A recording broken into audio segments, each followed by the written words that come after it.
Mi familia dijo que él era una carga, pero elegí quedarme con él. Nunca imaginé que mi vida daría un giro tan brusco en tan poco tiempo. Tenía todo planeado: terminar la carrera, aplicar a un posgrado, quizás viajar un poco, mudarme a otra ciudad y probar suerte. Mis padres, especialmente mi madre, habían sido estrictos toda la vida con respecto al camino correcto: buenas notas, buena reputación, amistades seleccionadas con pinzas. Ella me inscribió en ballet cuando tenía 5 años, me cambió de escuela porque decía que la anterior no tenía ambiente académico, y me exigía modales hasta en los mensajes de texto. Todo debía ser pulcro, controlado, proyectado hacia el éxito. Hasta que conocí a Elijah. Nos vimos por primera vez en la biblioteca de la universidad, cuando él reparaba una de las máquinas de préstamo automático. Recuerdo que llevaba los audífonos colgando del cuello y una camiseta vieja de Nirvana, y que me preguntó con una sonrisa si necesitaba ayuda con la impresora. Lo que más me atrajo fue que no parecía estar apurado por impresionar a nadie. No hablaba para caer bien, ni miraba por encima del hombro. Era tranquilo, amable, y tenía ese tipo de humor seco que te toma desprevenida. Empezamos a cruzarnos más seguido, primero con saludos, luego con pequeñas charlas sobre libros, hasta que un día me esperó a la salida de clase con 2 cafés en la mano. Uno con leche de avena, ¿no? Me dijo, extendiéndome uno. ¿Cómo sabes cómo me gusta? Te vi pedirlo la otra vez en la cafetería. Soy observador. Así comenzó todo. Durante semanas, hablamos de cualquier cosa: cine, música, política, nuestras infancias. Elijah era completamente distinto a los chicos con los que mi madre soñaba que yo me casara. No tenía títulos rimbombantes, ni aspiraciones empresariales. Trabajaba medio tiempo como técnico de mantenimiento y tomaba clases nocturnas para terminar su carrera en tecnología ambiental. Aún así, lo admiraba profundamente. Su historia estaba llena de esfuerzo, de lucha silenciosa. Cuidó de sus hermanos menores cuando sus padres se separaron, trabajó desde los 16 para ayudar en casa, y jamás se quejaba. Me enamoré sin darme cuenta, aunque parte de mí sabía que mi madre jamás lo aceptaría. Lo oculté al principio, le decía que estaba saliendo con amigas, que tenía un proyecto grupal, cualquier excusa para no tener que explicarle por qué estaba pasando tanto tiempo con alguien que no pertenecía a su círculo ideal. Cuando finalmente se lo conté, lo hice a regañadientes, en una cena familiar en la que ya no podía sostener más las mentiras. Estoy saliendo con alguien, le dije, mientras apartaba los ojos del plato. ¿Alguien de la universidad?, preguntó mi madre con tono neutro. Sí, bueno, trabaja en la universidad. ¿Profesor? ¿Investigador? No. Es técnico de mantenimiento, se llama Elijah. La expresión de su rostro cambió de inmediato. No hizo falta que dijera nada, a mi madre no le hacía falta levantar la voz para hacer sentir su desagrado. Solo se quedó en silencio por unos segundos, dejó el tenedor sobre la mesa y respiró hondo. ¿Y tú crees que eso tiene futuro, Olivia? No lo sé, pero me hace bien, me trata bien, me hace feliz. A veces el cariño no paga las cuentas. La conversación terminó ahí, pero el juicio ya estaba dictado. A partir de ese momento, cada comentario venía disfrazado de preocupación: ¿te estás descuidando con los estudios? ¿Y ese chico no te absorbe demasiado? ¿Has pensado en lo que te estás jugando? Pero lo que realmente quería decir era: él no es suficiente para ti, no es de los nuestros. A pesar de eso, seguí con Elijah. Nuestra relación creció entre escapadas a la playa, cenas improvisadas en su pequeño departamento y mensajes a medianoche que comenzaban con ¿estás despierta? Él me miraba como si fuera todo lo que necesitaba, me hablaba con ternura, incluso cuando yo estaba hecha un desastre por los exámenes o cuando discutíamos por tonterías. Me abrazaba en silencio cuando me rompía, porque con él podía romperme y eso era nuevo para mí. Me enamoré de su bondad, de su honestidad cruda, y de cómo me hacía sentir libre. Pero todo cambió el día que vi las 2 rayitas rosas en la prueba de embarazo. Me senté en el suelo del baño con el corazón a 1000. Miraba el palito como si pudiera desmentirlo con solo mirarlo lo suficiente. Una parte de mí quiso reírse, otra llorar, y otra solo desaparecer. Tenía 22 años, estaba en la mitad de la carrera, sin ahorros, sin estabilidad, y con una madre que apenas toleraba al hombre con el que me había embarazado. Llamé a Elijah sin pensarlo 2 veces, su voz se escuchaba adormilada. ¿Olivia? ¿Todo bien? Estoy embarazada. Hubo un silencio, luego lo escuché respirar profundo. ¿Estás sola? ¿Quieres que vaya? Sí, por favor. A los 20 minutos, estaba en mi puerta. Me abrazó sin preguntar nada. Me dijo que íbamos a salir adelante. Que no tenía todas las respuestas, pero que no iba a dejarme sola, que él era parte de esto, que lo asumiríamos juntos. Lloré en sus brazos sin saber si era por miedo, por alivio o por ambas cosas al mismo tiempo. Contarle a mi madre fue otra historia. ¿Cómo pudiste? Me dijo, apenas le mostré la ecografía. ¿Estás loca?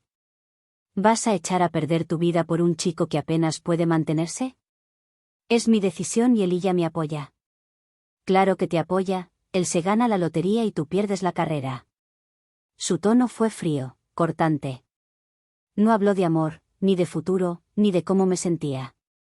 Solo habló de reputación, de vergüenza, de cómo iba a explicarle esto a su grupo de yoga o a las amigas del club de lectura. No le importaba mi angustia, solo su imagen. Desde ese momento, las cosas se rompieron. Me dijo que no pensara en volver a casa si seguía con esa decisión absurda. Me cerró la puerta emocional y material. Me dijo que era hora de que me hiciera responsable, pero lo que realmente hizo fue abandonarme en el momento en que más la necesitaba. Y así empezó todo, yo, Elijah, y un bebé en camino. Sin respaldo, sin certezas, con el mundo mirándonos con el ceño fruncido. Actualización 1. Mudarnos juntos fue menos una elección romántica y más una necesidad urgente. Elijah vivía en un estudio que apenas tenía espacio para los dos, mucho menos para un bebé. Pero no teníamos muchas opciones. Mis ahorros se habían esfumado en apenas un par de semanas, consultas médicas, vitaminas prenatales, comida para 2, transporte. Había dejado de trabajar en la cafetería del campus para no poner en riesgo el embarazo y porque, sinceramente, no me sentía con la energía ni la estabilidad emocional para sonreírle a extraños mientras mi vida colapsaba lentamente. Él comenzó a trabajar más horas, incluso algunos fines de semana, haciendo mantenimientos privados que conseguía por conocidos. Llegaba agotado, a veces oliendo a aceite quemado o sudor, y aún así trataba de cocinarme algo o preguntarme cómo me sentía. A veces era dulce, a veces se le notaba el agotamiento en los ojos. Yo intentaba no molestar, pero mi cuerpo se volvía más pesado con cada semana. Mis ánimos fluctuaban como una montaña rusa, pasaba de llorar sin razón a sentirme agradecida de tenerlo, todo en el mismo día. Y entonces empezaron los roces, no porque no nos quisiéramos. Nos queríamos. Pero querernos no resolvía el estrés, ni las noches en las que discutíamos porque él se dormía en el sofá sin cenar, ni los días en los que yo me sentía sola, enorme y asustada. A veces yo decía cosas que no debía. A veces él se encerraba en sí mismo. Una noche, exploté. Estaba cansada de sentirme invisible, de que él evitara hablar de los gastos, de que solo me respondiera con monosílabos. Siento que esto solo me está pasando a mí, Elijah. Tú te vas y trabajas y hablas con gente. Yo estoy aquí encerrada, viendo cómo me cambian el cuerpo y la vida sin poder hacer nada. Y tú ni siquiera me miras. Él me miró, sorprendido, luego se frotó los ojos con las manos. ¿Tú crees que esto es fácil para mí? ¿Qué me gusta llegar a casa y no poder respirar tranquilo? Estoy haciendo lo que puedo, Olivia, lo que puedo. Nos quedamos en silencio. Yo lloré, él se sentó en el piso, a mi lado, con las rodillas contra el pecho. No dijimos nada más esa noche. A la mañana siguiente, me trajo un café descafeinado y me besó la frente y volvimos a intentarlo. Así éramos. Nos dolíamos y nos curábamos. Nos decíamos cosas feas, pero volvíamos a buscarnos, no sabíamos hacerlo de otra manera. Los conflictos familiares no ayudaban, aunque mi madre había cortado contacto, mi padre me enviaba mensajes esporádicos, algunos para preguntarme cómo estaba, otros más ambiguos, del tipo, espero que algún día recapacites. Elijah, por su parte, tenía una madre cálida pero invasiva, que venía a visitarnos sin avisar y dejaba caer comentarios pasivo-agresivos del tipo, tú mereces más apoyo, hijo, o una buena esposa no deja que el marido llegue tan cansado. Yo intentaba sonreír, pero por dentro hervía. La situación se tensaba más cada semana. Al llegar el tercer mes, decidimos mudarnos a un departamento más grande, en las afueras de la ciudad. Era más barato, aunque el barrio era ruidoso y había poco transporte público. Elijah tenía que salir una hora más temprano para llegar a tiempo a su trabajo. Yo, por mi parte, comencé a vender cosas en línea para ganar algo, ropa usada, libros, incluso unas pulseras artesanales que aprendí a hacer viendo tutoriales. No era mucho, pero me hacía sentir que estaba contribuyendo. Aunque también me hacía sentir que no estaba viviendo la maternidad como yo creía que debía vivirse. Y entonces vino el día en que discutimos por algo tan ridículo como la lavadora. Yo había lavado su ropa junto con la del bebé y olvidé sacar un recibo de papel de su pantalón. Toda la carga quedó llena de pelusas. Elijah hizo un comentario seco: ¿podrías prestar más atención? No era la frase, era el tono. Lo miré y sentí una rabia enorme. ¿De verdad?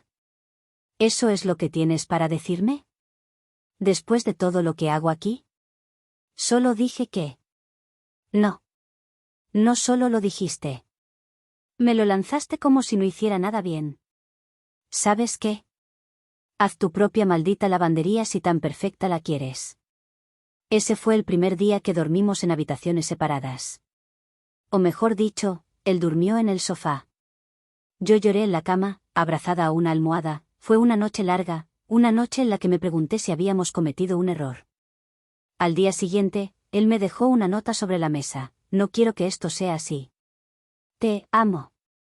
Estoy aprendiendo, no me sueltes, por favor. La guardé en una libreta. A veces, cuando las cosas se ponían difíciles, la leía de nuevo. Como si me recordara que aún había algo por lo que valía la pena seguir luchando. Pero en el fondo, algo empezaba a romperse. Actualización 2. Conforme el embarazo avanzaba y las semanas se volvían meses, lo que al principio parecía una relación agrietada por la presión comenzó a sentirse como un terreno cada vez más inestable. Elijah seguía trabajando largas jornadas, y aunque lo entendía, eso no borraba la soledad. Yo estaba sola con mis pensamientos la mayor parte del día. A veces la televisión era solo un ruido de fondo para tapar lo que pensaba. Me ponía frente al espejo con la mano en el vientre y trataba de convencerme de que todo iba a valer la pena. Pero cada vez me costaba más creerlo. Y luego estaban los mensajes. De mi padre, luego de una tía, incluso de una amiga cercana que solía almorzar conmigo en la universidad. Todos con el mismo tono en común, condescendencia disfrazada de preocupación. ¿Estás segura de lo que estás haciendo? ¿Él te ayuda con todo o solo cuando le da la gana? No quiero juzgar, pero podrías tener una vida mejor si pensaras un poco más en ti. En otra época me hubiera reído, incluso agradecido el interés, pero ahora me dolían, porque tocaban fibras que ya estaban sensibles, porque me hacían cuestionar cosas que no quería pensar. Un día, mientras recogía la cocina después del almuerzo, Elijah entró y lanzó su mochila con fuerza sobre el sofá. No era su estilo, así que supe de inmediato que algo andaba mal. ¿Qué pasó? Él no respondió enseguida, se pasó las manos por la cara, luego me miró sin decir nada por unos segundos. Mi jefe me bajó las horas, dijo finalmente. Dice que tienen que recortar porque hay menos contratos entrando, voy a trabajar 3 días a la semana por ahora. Sentí un vacío inmediato en el estómago, como si hubiera tragado aire frío. No dije nada. Solo me senté. No había nada que decir. Ambos sabíamos lo que significaba. Ya íbamos justo con el dinero. Esa misma noche, hicimos cuentas. Recortamos todo lo que se podía. Cancelamos el internet de alta velocidad, las suscripciones, incluso cambiamos a una fórmula prenatal más barata que me caía mal al estómago. Elijah se disculpó. Mucho. Demasiado. Yo traté de sonreírle, pero sentía que me estaba desmoronando. Y ahí fue cuando cometí mi error. Empecé a responderle a Robert. Robert era un chico con el que había tenido una clase en mi primer semestre. Era divertido, bromista, de esos que siempre sabían qué decir para romper el hielo. Nunca hubo nada entre nosotros, más allá de un par de conversaciones por redes sociales y un trabajo en grupo. Pero esa semana, sin razón aparente, me respondió una historia que subí de la ecografía. ¡Qué emoción! Vas a ser una mamá genial. Algo dentro de mí se ablandó. Le di las gracias. Pensé que sería todo, pero él siguió escribiéndome. Primero cosas banales. Luego, preguntas más personales, cómo me sentía, si estaba durmiendo bien, si me cuidaban. Me sentí vista, no en el sentido romántico, en el sentido humano. Él ya no me preguntaba esas cosas desde hacía semanas. Los mensajes no fueron muchos, pero fueron suficientes para encender una chispa de duda. No por Robert, sino por todo lo que ya me dolía, y eso me hizo explotar una noche. Era un viernes.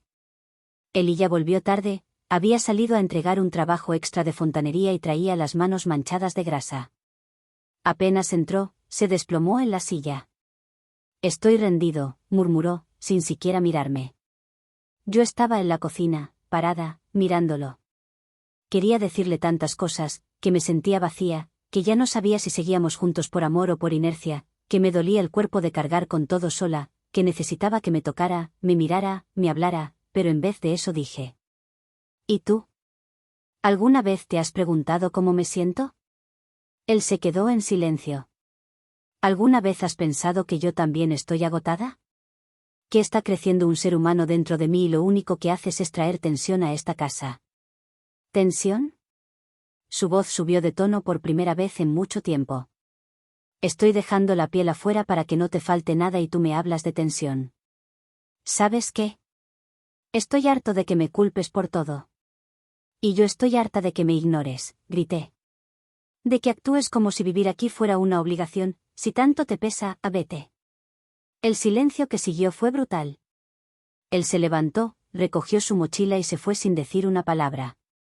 No contestó mis mensajes esa noche, regresó en la madrugada y se durmió en el sofá.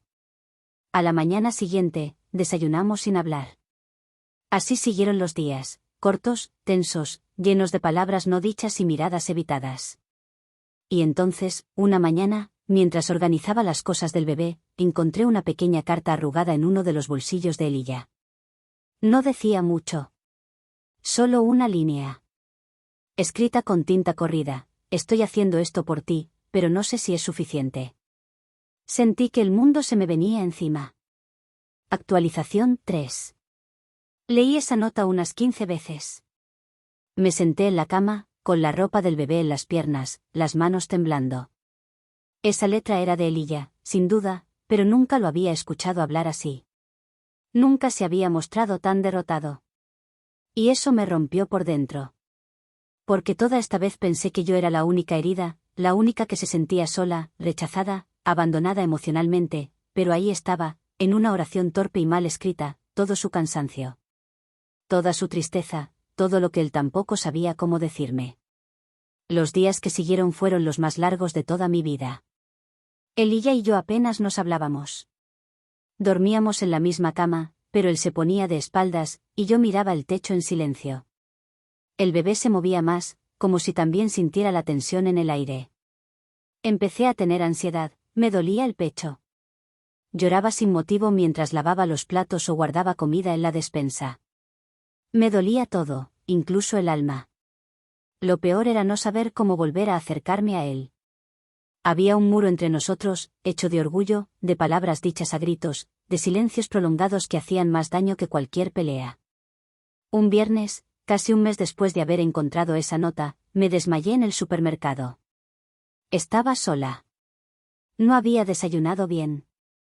El suelo me recibió de golpe y cuando abrí los ojos, estaba en la sala de emergencias, conectada a un monitor y con una enfermera hablándome con voz suave. Lo primero que pregunté fue por el bebé. Estaba bien. Gracias a Dios. Lo segundo fue por Elijah. No estaba ahí. No había podido contestar su celular, y yo no había tenido fuerzas para intentarlo más de una vez. Al final, fue mi madre la que llegó. Su cara era una mezcla de, te lo dije, y preocupación genuina. Se sentó junto a mi cama, me tomó la mano y me dijo: Hija, esto no es vida. No es justo que tengas que pasar por esto así. No lo es. Tampoco es justo que todos piensen que es solo culpa de él, le dije sin mirarla. Yo también lo empujé, yo también me encerré. Ella no dijo nada. Solo se quedó en silencio, acariciándome la mano, como si por fin entendiera que esto no era blanco y negro.